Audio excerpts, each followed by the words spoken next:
ಈಗಾಗಲೇ ಅಶ್ವಥ್ ನಾರಾಯಣ ಅವರು ಹೇಳಿದಾಗೆ ನಾನು ಈ ಚುನಾವಣೆಯಲ್ಲಿ ಬೆಂಗಳೂರು ಗ್ರಾಮಾಂತರ ಅಭ್ಯರ್ಥಿಯಾಗಿ BJP ಅಭ್ಯರ್ಥಿಯಾಗಿ ಅಂದರೆ ಇವತ್ತು BJP ಮತ್ತು JDS ಎರಡೂ ಕೂಡ NDA ಅಲಯನ್ಸ್ ಆಗಿ ಇರೋದರಿಂದ ನಾನು ಇವತ್ತು BJP ಅಧಿಕೃತ ಅಭ್ಯರ್ಥಿಯಾಗಿ ನಾನು ಸ್ಪರ್ಧೆ ಮಾಡ್ತಾ ಇದ್ದೇನೆ.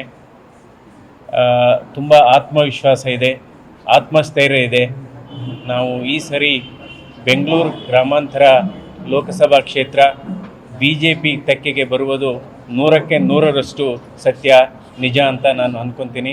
ತುಂಬ ಆತ್ಮವಿಶ್ವಾಸ ಇದೆ ಮತ್ತು ಇವತ್ತು ನರೇಂದ್ರ ಮೋದಿಜಿಯವರ ಆಡಳಿತ ವೈಖರಿ ನೋಡಿ ಇವತ್ತು ಎಲ್ಲ ಕಡೆ ಇವತ್ತು BJPಯ ಪರ ಮತ್ತು NDA ಪರ ಅಲೆ ಇದೆ.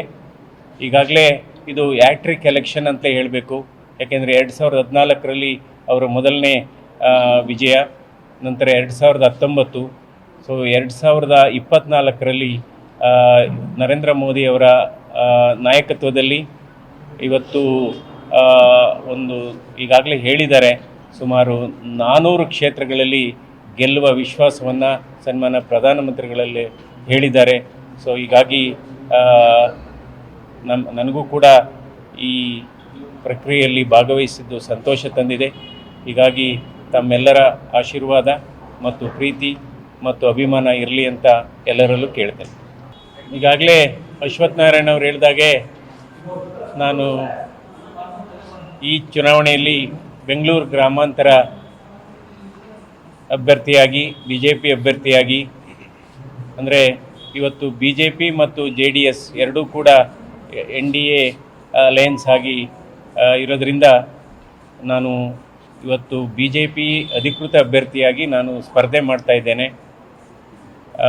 ತುಂಬ ಆತ್ಮವಿಶ್ವಾಸ ಇದೆ, ಆತ್ಮಸ್ಥೈರ್ಯ ಇದೆ. ನಾವು ಈ ಸರಿ ಬೆಂಗಳೂರು ಗ್ರಾಮಾಂತರ ಲೋಕಸಭಾ ಕ್ಷೇತ್ರ BJP ತೆಕ್ಕೆಗೆ ಬರುವುದು 100ಕ್ಕೆ 100ರಷ್ಟು ಸತ್ಯ ನಿಜ ಅಂತ ನಾನು ಅಂದ್ಕೊತೀನಿ. ತುಂಬ ಆತ್ಮವಿಶ್ವಾಸ ಇದೆ ಮತ್ತು ಇವತ್ತು ನರೇಂದ್ರ ಮೋದಿಜಿಯವರ ಆಡಳಿತ ವೈಖರಿ ನೋಡಿ ಇವತ್ತು ಎಲ್ಲ ಕಡೆ ಇವತ್ತು BJPಯ ಪರ ಮತ್ತು NDA ಪರ ಅಲೆ ಇದೆ. ಈಗಾಗಲೇ ಇದು ಹ್ಯಾಟ್ರಿಕ್ ಎಲೆಕ್ಷನ್ ಅಂತ ಹೇಳಬೇಕು. ಯಾಕೆಂದರೆ 2014ರಲ್ಲಿ ಅವರ ಮೊದಲನೇ ವಿಜಯ, ನಂತರ 2019, ಸೊ 2024ರಲ್ಲಿ ನರೇಂದ್ರ ಮೋದಿಯವರ ನಾಯಕತ್ವದಲ್ಲಿ ಇವತ್ತು ಒಂದು ಈಗಾಗಲೇ ಹೇಳಿದ್ದಾರೆ ಸುಮಾರು 400 ಕ್ಷೇತ್ರಗಳಲ್ಲಿ ಗೆಲ್ಲುವ ವಿಶ್ವಾಸವನ್ನು ಸನ್ಮಾನ್ಯ ಪ್ರಧಾನಮಂತ್ರಿಗಳಲ್ಲಿ ಹೇಳಿದ್ದಾರೆ. ಸೊ ಹೀಗಾಗಿ ನನಗೂ ಕೂಡ ಈ ಪ್ರಕ್ರಿಯೆಯಲ್ಲಿ ಭಾಗವಹಿಸಿದ್ದು ಸಂತೋಷ ತಂದಿದೆ. ಹೀಗಾಗಿ ತಮ್ಮೆಲ್ಲರ ಆಶೀರ್ವಾದ ಮತ್ತು ಪ್ರೀತಿ ಮತ್ತು ಅಭಿಮಾನ ಇರಲಿ ಅಂತ ಎಲ್ಲರಲ್ಲೂ ಕೇಳ್ತೇನೆ.